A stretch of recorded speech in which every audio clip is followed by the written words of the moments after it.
Welcome back to Beers at the Turn. In studio, we have myself, Jacob Ranger. To my right, Chris Lanehart. And as always, on video conference, Shawnee. How was y'all's Christmas, guys? Good, man. Santa took care of me. How about you? Santa, he only comes for the kids. I get my socks and underwear and I move on. Well, I am a kid, so at heart. My Christmas, we didn't even give gifts. We did White Elephant and bought the worst gifts, and you didn't get to see what it was, and you traded, and you ended up with some pretty bad stuff. I think I got a seat belt for your bicycle. The world's stupidest invention. And the best on the box, it was like a guy hitting a guardrail and going over the edge. Like, that's the one thing you need it for. That's great.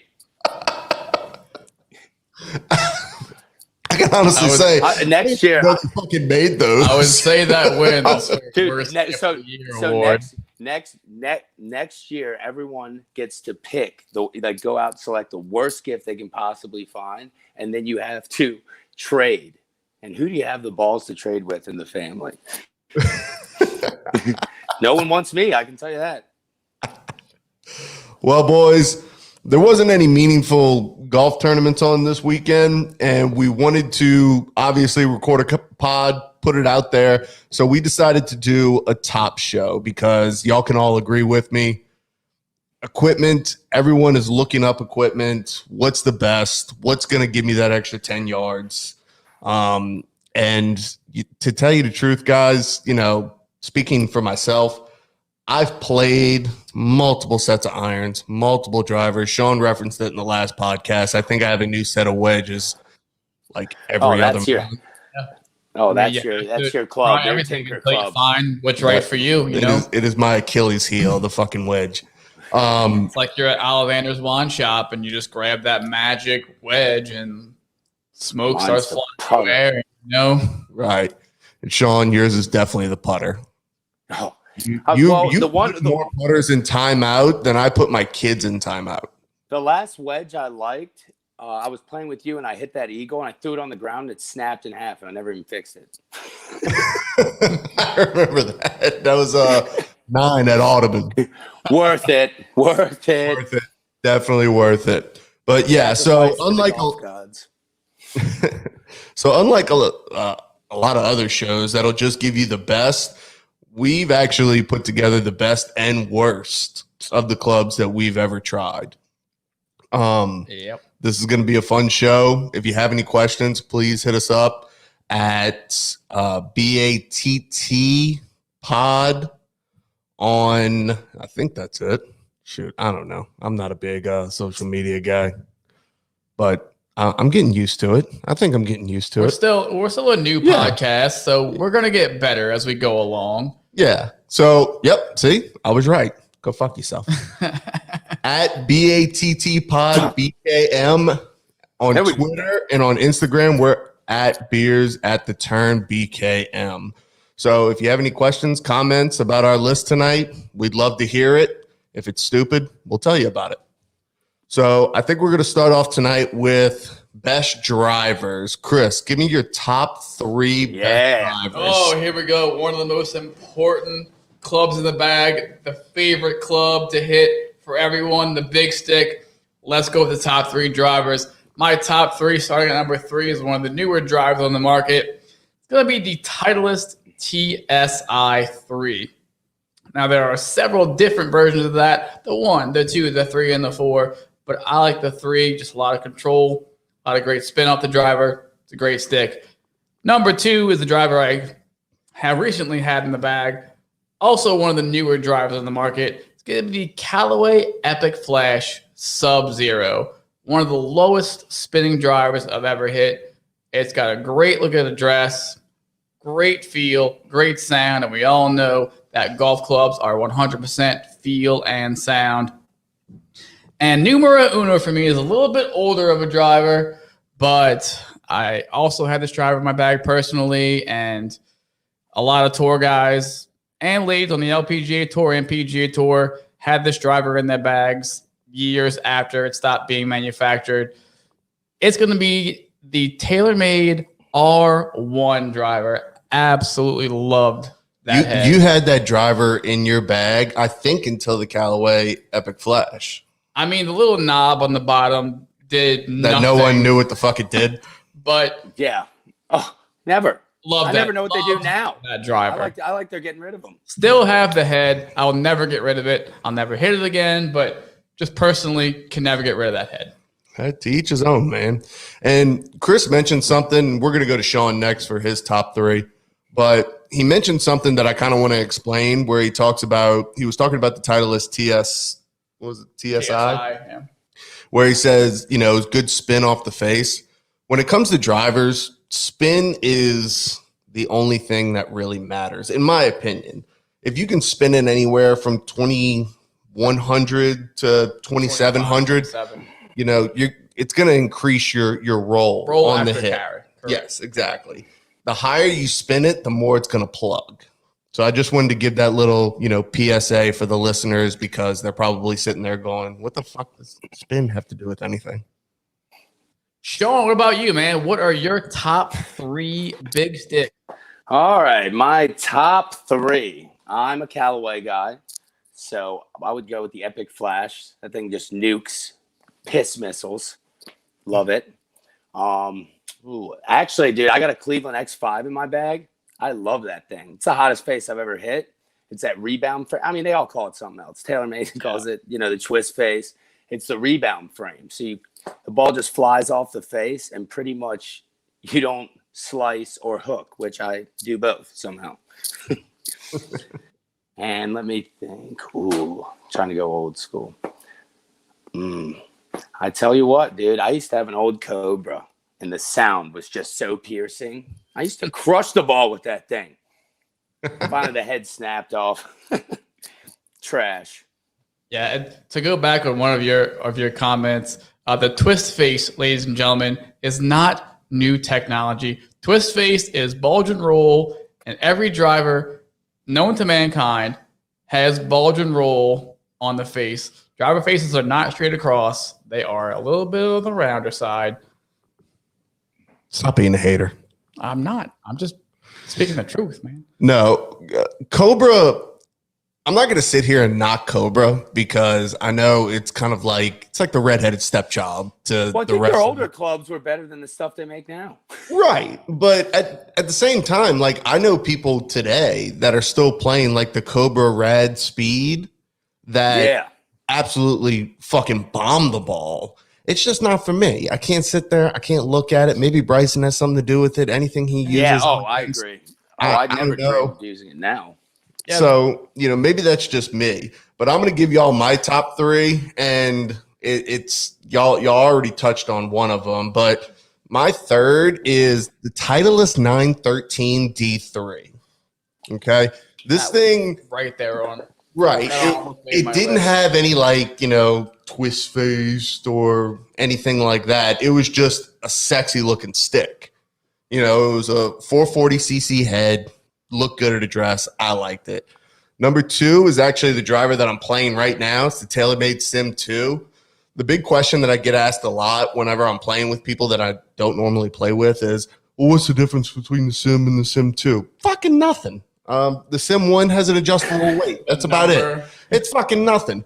But let me tell you something. My numbers look a lot better. I launch it a lot higher. I spin it a lot lower. So I like it. And then number one was something that, it's on both of y'all's lists. And I played it for 4 years. It's the Callaway Epic Flash Sub-Zero. Jailbreak technology, baby. Jailbreak technology. It was a sexy looking stick. It was green and yellow. It was Masters colors. So, I had an all little Rogue silver in it, X-Flex, and I just bombed the ball with it. It was phenomenal. But I'm a squirrel, so I changed it to Taylormade M2. Yeah, so, there are a lot of good drivers out there, but these are just the ones that were best for us. And, maybe if you try some of those out, might be the best ones for you guys as well. That's why we're giving you these lists. Well, I think shafts are so important. When shafts definitely make or break the drive. So important. Right. Yeah. And getting the right stiffness and getting the right, exactly. what you're looking for. Getting the right shafts flex correct, the right weight. You know, that's why going to a vendor fitting or even your local golf shop to get properly fitted for the golf club is a huge thing. Yeah. Yeah. And we could talk more about fitting on another podcast because I have some not so popular opinions on that. Oh, I do too. Worst clubs I ever hit were fitted. Well, yeah. And that's the thing. It's like you got these guys that are coming in that have been playing the game for like 2 years. And, you know, I think I want to get, fitted for some irons. No, you don't, because you fucking suck. It's like, how about this? How about you keep banging away at the clubs you got, fix your swing, and then once you have a swing that you know is consistent, then go in and get fitted. Don't come in and tell me like, oh, yeah, my golf coach. Your golf coach is trying to sell you a dream. Yes. Okay? Yeah. Let blades. dogs So you can lie. feel what it's Go like in there and just hit your sticks until you can figure out your fucking swing. Just be true to yourself. Just because Bryson's hitting it does not mean it should be in your bag. Definitely. Buy the most forgiving club possible. Give yourself a chance. Exactly. All right. So now we're going to move on to the worst drivers we've ever hit. Chris, lead it away, kid. Hate to do it, but hey, there are some pretty bad drivers out there. Number 3 worst driver is going to be the Wilson Triton driver. Just a complete slap in the face to all of Wilson's engineers. If you have to do a TV show to have strangers from off the street design a golf club for you, that is the biggest FU to your engineers. It's like literally when your boss tells you, it's like, I can find someone off the street that can do a better job than you. Let's make a show out of it. And the driver was a flop. For the price, wasn't a bad club, but looked cheap, sounded terrible, didn't like it. Number 2 on the worst drivers of all time. You've seen it on infomercials, ladies and gentlemen. The Hammer. And this includes every single model of the Hammer driver. I mean, any club on any infomercial, highly go against it. Oh, yeah. Golf club that's named the Hammer. Hammer be a bad. I mean, come on. That's a name for your man parts. That ain't a driver, bro. My buddy's so bad, he's got the perfect strike. I'm like, that's illegal. I'm giving you a shit. So number 1 worst driver for me, the tin can on the stick, the Nike Square driver, and that includes all models of that head. What was the point? The Callaway one might have been worse. Honestly, what was the point of the square head? Can anyone in this room fucking tell me? You know, every company tries to find that. It looks like he got a sandwich at the end of the fucking stick. Seeing it to hit it square. Oh, you couldn't hit that thing straight to save your life. Anyway. I saw one guy whip one on the golf course, and he said he's been using it so long he can't go there. I mean, if you were closing your eyes and a guy next to you was hitting that driver, you would think you're at a college baseball game. Oh, yeah. Absolutely. Like our buddy Bryce had one for the longest time. And every time he would tee the ball up to hit this thing, it sounded like a TPX. Like it would scare me. You would think you're at a 2-lane baseball game. Right. I'm like, was that a double up the middle? What the hell did you just hit? I'm going to go with the bat here, Ron. All right, Sean, let's hear your bottom 3. Ooh. Taylormade 1996 burner. Burnt orange, ugliest looking driver of all time, possibly. Does not fit your eye. Ooh, what else did I have? Ooh, honestly, newer. I had a Ping G30. I hate it. They fitted me for it. It was 9 degrees loft, low spin, and I couldn't get that thing off the ground, really. Just low bullets. No height, no launch. I hated it. The head broke off that as well. And then I would say probably, I had an R11, those white drivers. Hideous. Oh, R11 wasn't that bad. No, the R11 was good. The R1 was bad. Now, I mean, don't get me wrong. Like, I didn't like him either, but I mean, don't make it sound like it's a goddamn Wilson club. Oh, I had some. I didn't even want to mention the fact that I had nightclubs to start. Night? My playing career. That was probably the worst driver, but I was so bad I didn't know. It's true. That's true. So I'll go with mine. And these are actually more recent. And before I say number 3, y'all have to know this about me. I am completely against Ping. I don't like them. I think they're an ugly fucking club. I don't know what the ridges are at that top. Apparently, it's supposed to make it more aerodynamic. That's the Dragonfly technology. There you go, Dragonfly technology. Whatever, butterfly. Fuck it. Don't. Turbulators. Yeah, they're called the turbulators. That's what it was. Anyway, it was a shitty driver. I didn't like it. So Ping G, I actually tried to put my bias aside and hit that. I think I lasted 1 round. My second, the Taylormade M1. I know that the Taylormade M1 was it was a very popular driver. It was the first one that it was the carbon head. Yeah, that sliding T weight. Yeah, it had the T weight, for swing direction as well as weight. High and low launch. Yeah, it didn't work. It didn't work. So it really doesn't matter. It was stupid technology. And then number 1, same as Chris, and I have to, like I said, Bryce, I know you're listening. That Nike Sasquatch thing was the ugliest fucking thing I've ever seen in my life. Sounded like a TPX bat. Does anyone know how to use those weights? The weights for the M1? Yeah, I used the weights. Can I sit here and tell you that it worked? No. The thing is, yes, the weights actually worked, but you have to realize they did those tests on a robot that hit the golf ball in the same spot on the driver every time. So if you put that weight a little more toward the draw bias, yeah, the ball will spin a little bit less and draw. Human beings don't hit the ball in the middle of the face. So it doesn't matter where you put those weights on the golf club. If that face is wide open at impact, you're going to slice the golf ball. Exactly. The weights can't correct a shitty swing. No, definitely not. Good players, it does make a difference. All right, so next we're going to move on to the best irons we ever played. Chris, go start us off with the best irons you have ever played. Best irons I have ever played are actually the irons I currently have in my bag. They are the black, all black, gorgeous irons. Callaway Apex 16 irons.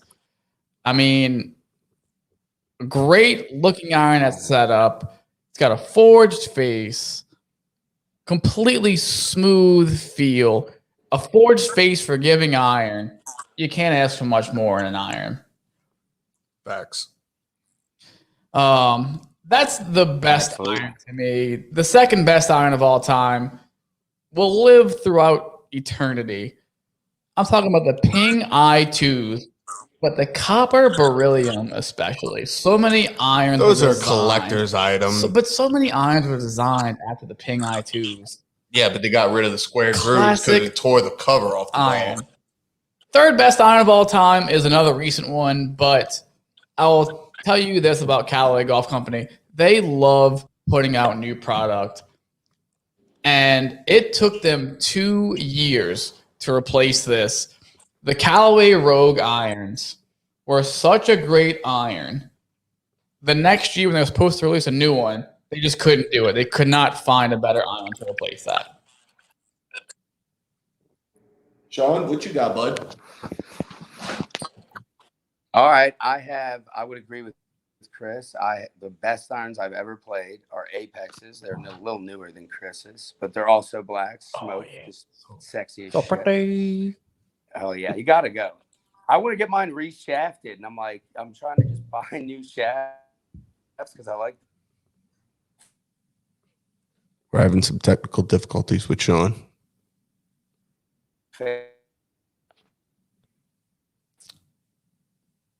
Okay. What about let's just move on to Jake since we're having some problems. And he's back. He's back. And now he's gone. Well, Jake, what about you, man? What's your 3 irons? You know what? I'm actually gonna kind of piggyback off of y'all's because first off, I'm gonna start with number 3 because number 3 was my first set of real players irons, and I absolutely loved them. Were the Titleist 712 CBs.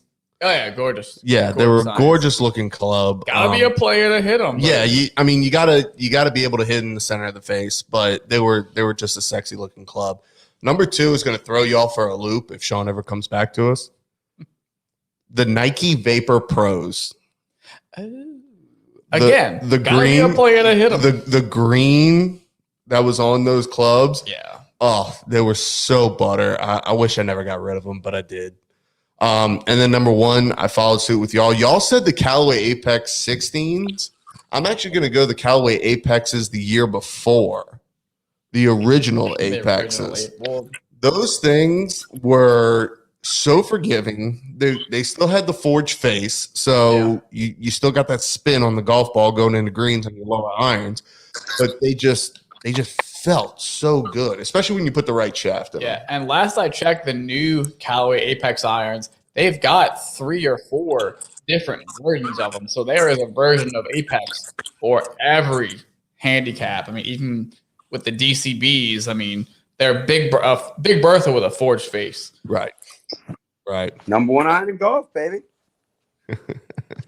Sean, you got to cut out on us. So I listed my 3, but do you have another iron that really you held close to your heart?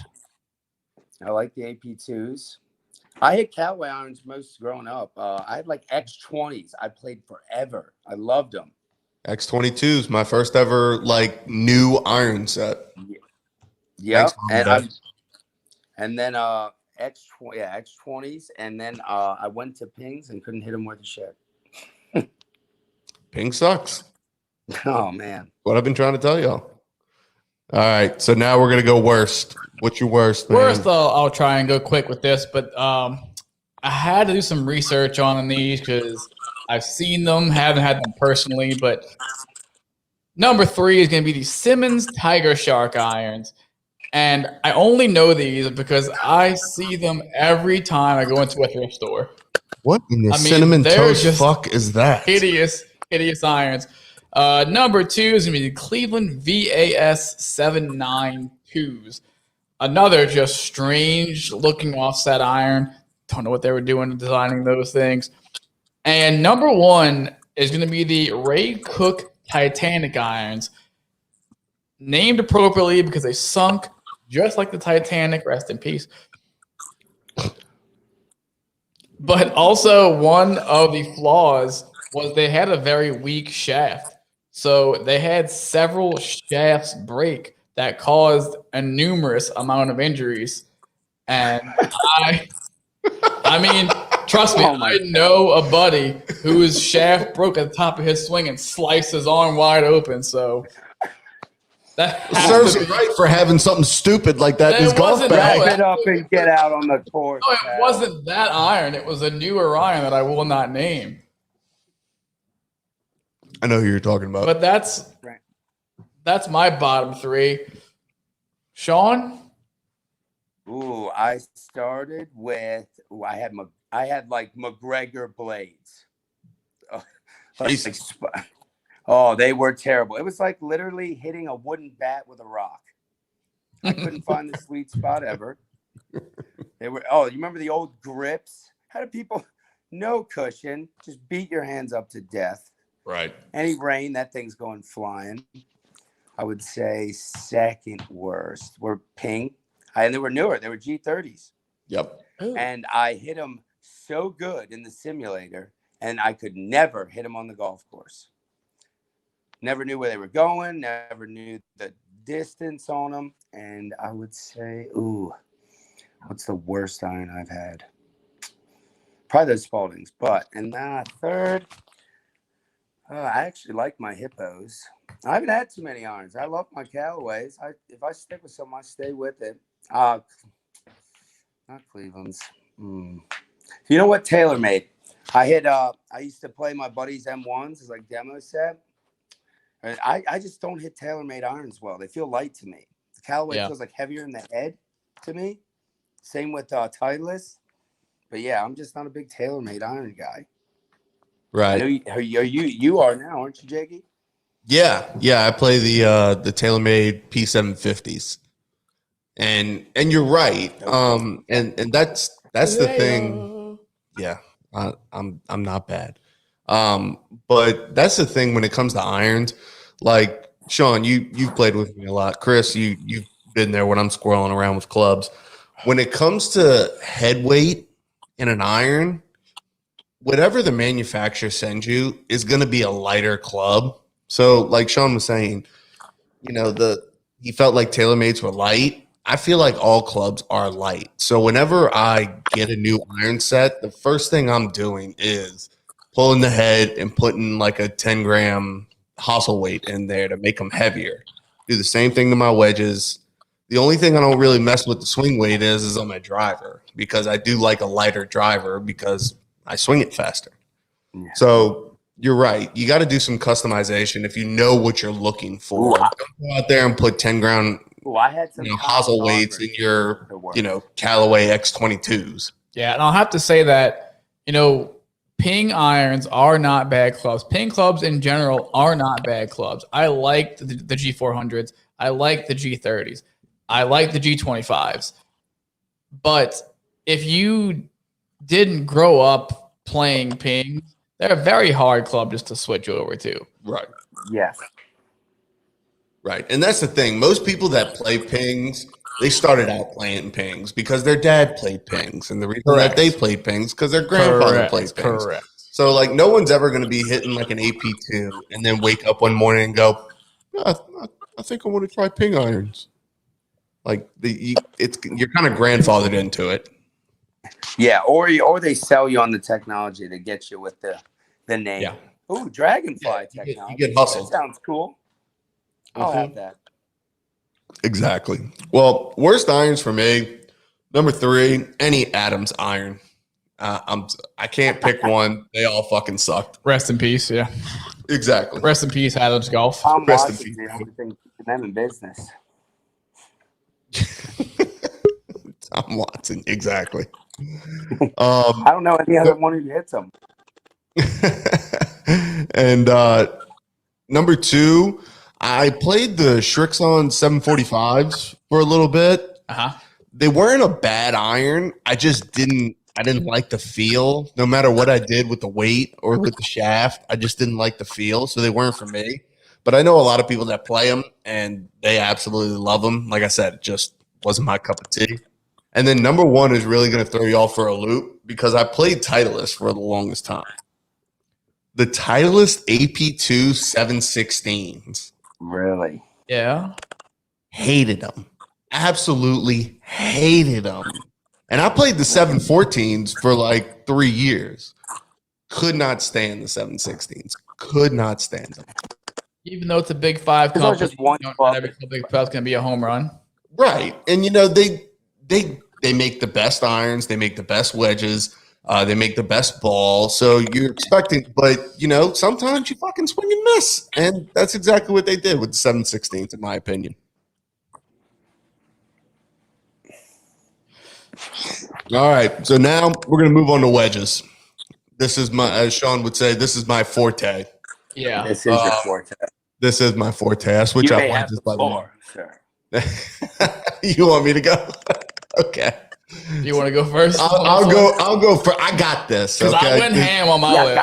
I know you went ham on your list, but this is what I went with because I've played every wedge you can possibly think of. Number 1 for me, Titleist SM8. SM8's sexy wedge. You get the grind right. You get the shaft right. You're going to play them forever. Like I said, I've played them for going on 4 years now. Has it been 4?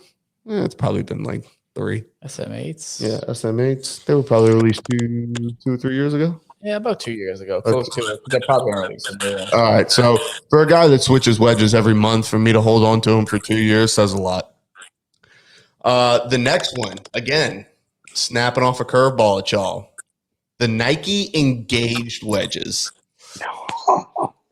Exactly. That's right. You can sit there. You can snarl at me all you want. I played all Nike clubs. I had Nikes and hit Mizunos. We all know that. Exactly. It's a Mizuno club with a check on it.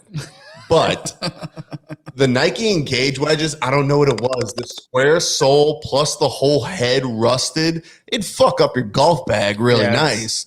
But the spin you would get on them and the soft feel you got off the face, I just absolutely was infatuated with these things. Didn't they come like dipped in wax? They came like dipped in wax, and when you got them, you peeled off the wax, and it was a chrome finish.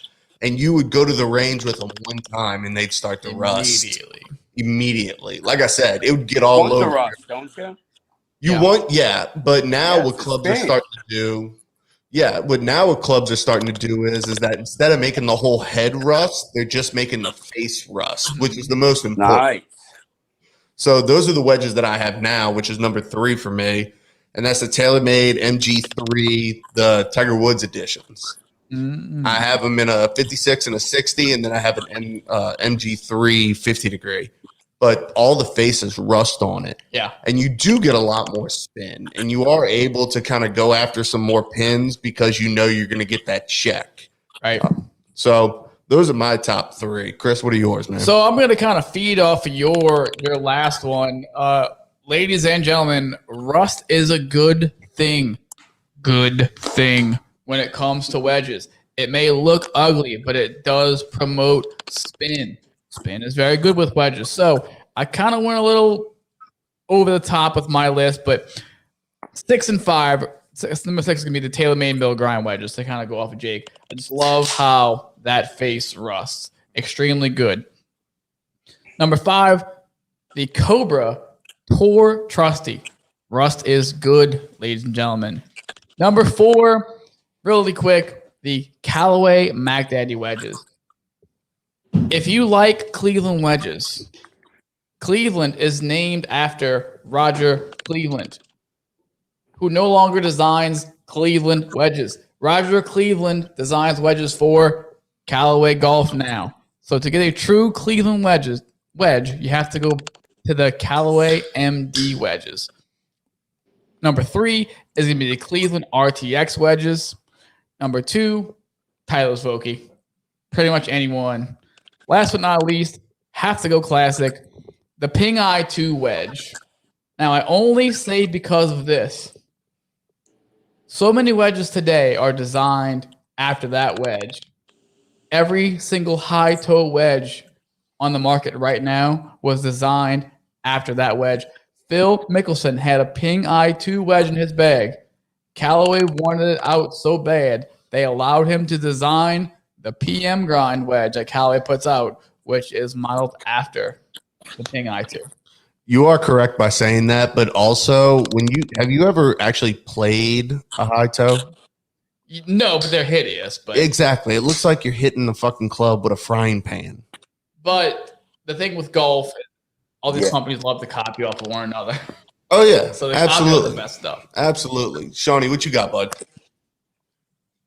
Ooh. Favorite wedges, I would say Vokey, Titleist Vokey wedge I had forever. I loved it. Then I have Callaway Jaws wedges, which I still tinker with back and forth. But I honestly, what I put in the bag recently is those brand the RTXs, right, Chris? Those yeah, that's on my list, definitely. Yeah, and did you play the full face grooves? I've seen them. I don't play them.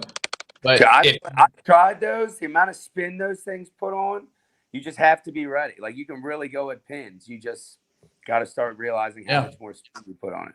Definitely, I really like a good quality wedge is going to be the main key into backing that ball up. Absolutely. I used to have an old rusted Cleveland. It was great. Like you said, rust is awesome. Rust is good. Rust and clean grooves.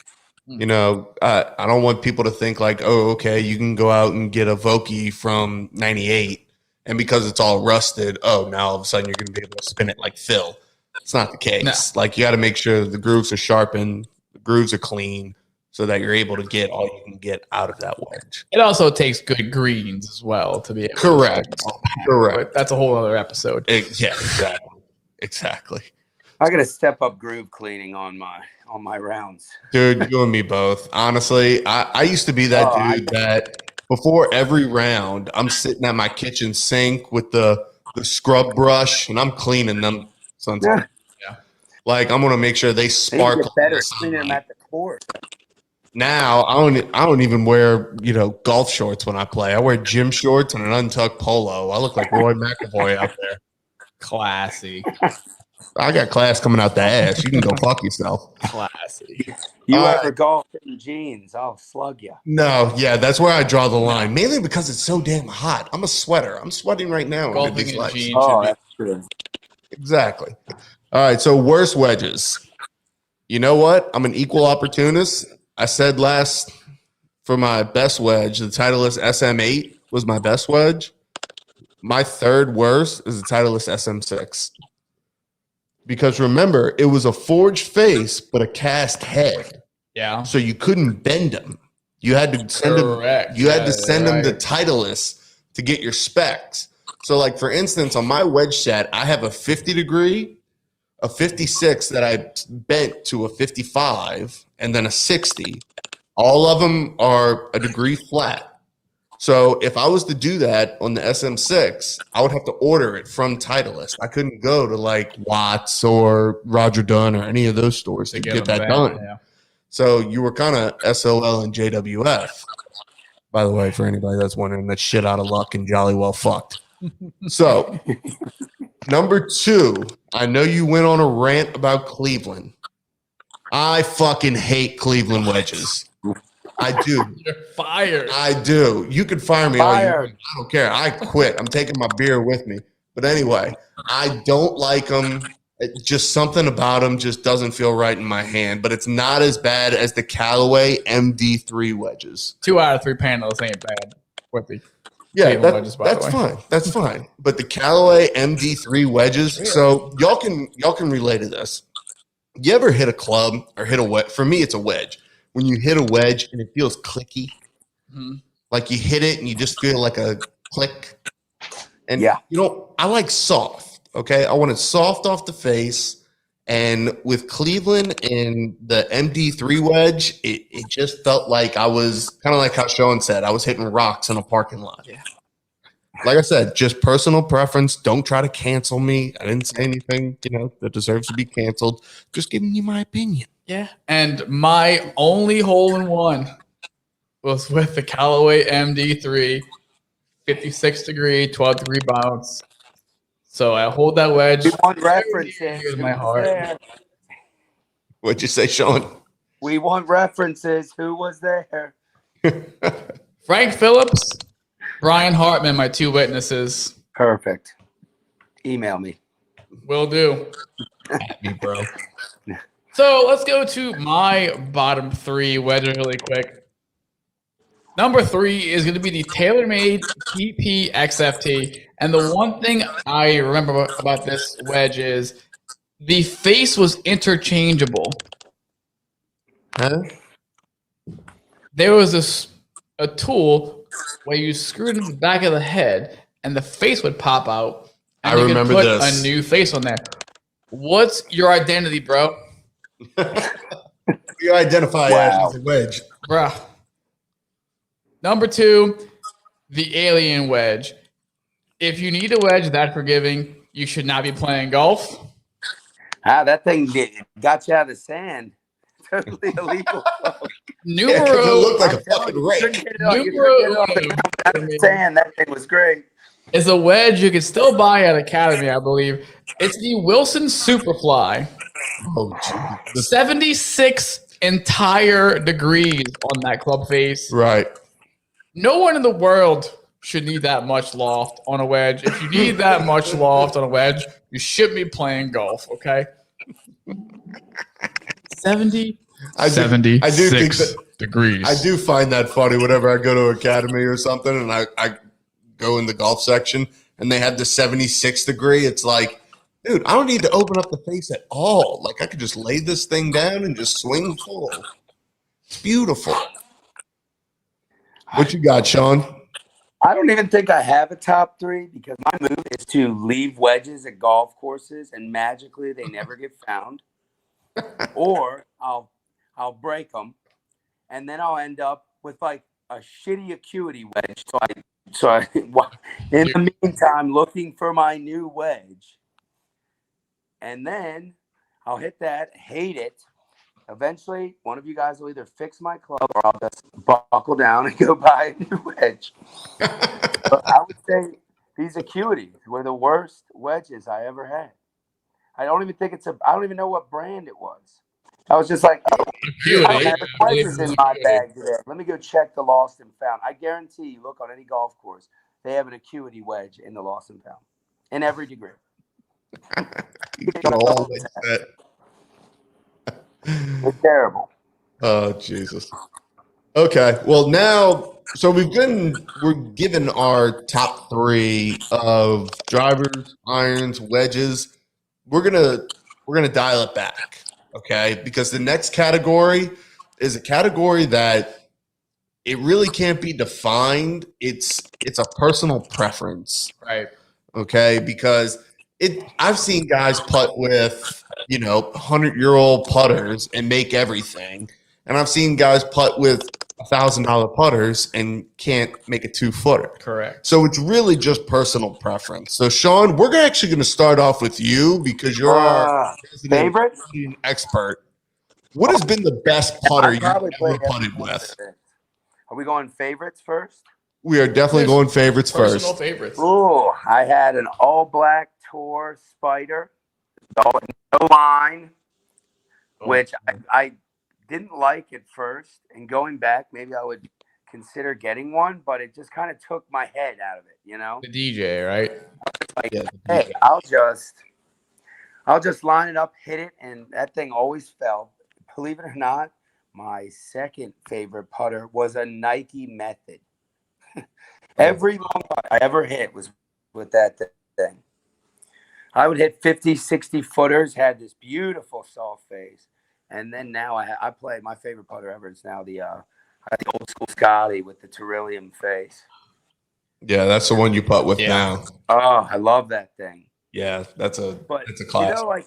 I'm not a heavy putter guy. And like the older putters, they're just not as heavy as some of these things now. Right. And yeah, it just but those are my 3 favorite. All right, Chris, what you got, man? What's your favorite putter? Favorite putters of all time.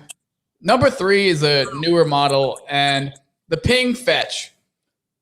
A great little putter. It's a little mallet putter, but what I love about it is it's got a very small face on it, so gives you the chance to hit the center of the face, with the putt more often. Also, it's a small mallet putter, and it's got a hole in the back. And the putter itself actually fits in the cup, and the hole in the putter will grab the ball out of the cup for you. You old fuck. No. Yeah, I was gonna say you lazy bastard. You can't even bend over to get your own ball out the hole. Hey, next time we play with this guy, I'll have that suction thing on the end of this Ping Fetch. Ping Fetch. Number 2 is going to be any Odyssey putter with a white hot insert. The white hot insert is, to me, the best insert in golf. I currently have an Odyssey Milled Collection TX putter. It's a Japanese Tour Edition putter. Got that white hot face in it. Absolutely love it. And to kind of go off of Sean, my favorite putter of all time is that 1990s Scotty Cameron Tyrillium blackhead, that copper Tyrillium insert, little white dots on the back. You just think Tiger Woods at the Masters with that. The most absolute beautiful putter I've ever seen in my entire life. It's a dream of mine to own one. Well, it's going to run you about like 20 grand. Did you see what Tiger's backup putter went for? How much? Oh, I think it was like 400. I thought it was like 25 grand. Was it more than that? I thought it was more than that. Jesus. I thought it was a lot more than that. That's probably the most expensive golf of all time. That's awesome. Listen, when it comes to putters, I have only putted with one brand, and I will never switch from that brand. And it's both of y'all's number ones, and that's Scotty Cameron. I can sit here all night and tell you about my favorites, but we don't have that much show.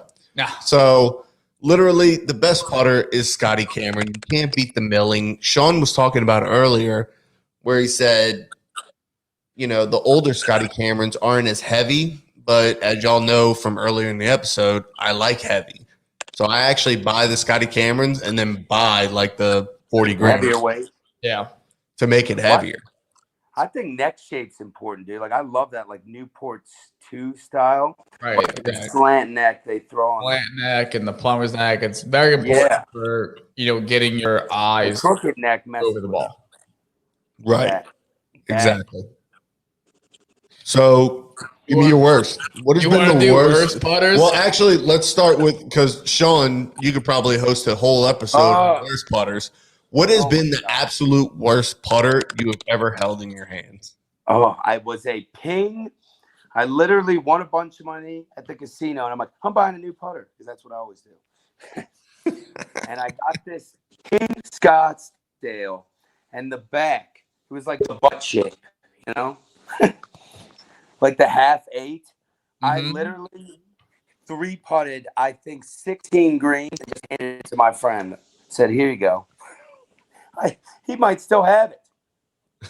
Then I've tried all the desperate moves. Then I'd say second, I had a Taylormade smoke center shaft with the old smoke insert that was too soft.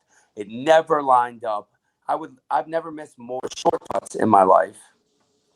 And then trying to think what another putter I just hated. I've hated so many, it's hard. I had so many. Ooh. Honestly, when head shapes first came out, I think I had like one of those Odyssey Futuras. Horrible. Oh yeah. Is that what the Scotty Cameron Futura?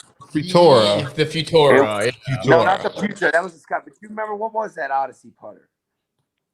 It had like the 2 fucking shafts back and like the half circle. It was garbage.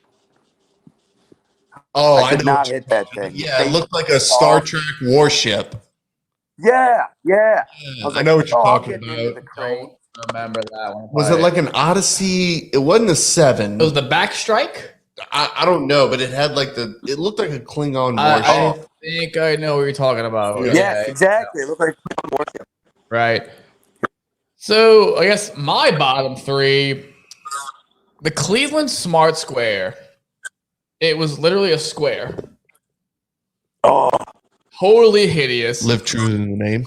Wasn't that like the 2 ball with the squares? No, it was just a square. It was a box with a shaft. Number 2 is going to be another one of those infomercial clubs. It's the Axis 1. Just ridiculously offset. Hideous looking putter out of dress. And number 1 is going to be the Ping Doc. And if you haven't seen the Ping Doc, it's the size of a cabbage ball. It's the largest putter head I've ever seen in my entire life. Never actually played with one. I've hit it a few times, but the biggest putter head I've ever seen, the most hideous putter head I've ever seen. Oh, jeez. Oh, I'll throw one in there. The Cleveland Huntington Beach. I got this like mallet. It is the clunkiest, heaviest. Even if you hit the sweet spot, it just feels horrible. I literally played 9 holes with it and threw it away. Wasn't even good enough to trade in. No. It's the worst putter I've ever used. Maybe. As far as the new stuff. Right. All right. Well, I'm going to wrap this show up by giving y'all my worst putter. We were going to move on to golf balls, but we'll save that for another pod because golf balls, y'all can back me up on this. It's all about the player. Right. You know, the golf ball that works best for me is not going to work best for Sean. The best golf ball for, Chris. It's definitely not going to work for me. So we can have a whole episode on that. So stay tuned for that one. Absolutely. But the worst putter for me, or the worst putter company, and I'm going to call out the whole fucking company. And Sean, you know this. I play a whole bag of this. I hate Taylormade putters. Really? I hate them. I think they're ugly. I think they're I light. And I cannot stand them. See, I think the older ones are terrible. The new stuff I like. No, and just coming off the face, it just has that like pop to it. It has no absorption. I fucking hate them. Taylormade, take 2 weeks off, then quit. Stick to irons, drivers, and wedges. Once you hit a milled face, Scotty, it's over. Right, exactly. And I think every company makes the best of something, but Oh, yeah. Taylormade just doesn't have it in the putter department. No, not in the putter department. And Sean, you're right. Once you hit a Scotty, every other, I mean, it's kind of like losing your virginity to a supermodel. And then, exactly. After that, it's just kind of like, all right, And go on. Speaking of Scotty Cameron, Santa Claus just came through, so he brought 90% of y'all Scotty Cameron for Christmas. Thanks, Santa. Thank you, Santa. All right, guys, that's going to be our time for tonight. The last thing I'm going to leave y'all with is, if you're going to play bad, play fast. Now watch this drive. Good night, guys. Good night, guys. Thanks for listening. Here, same us.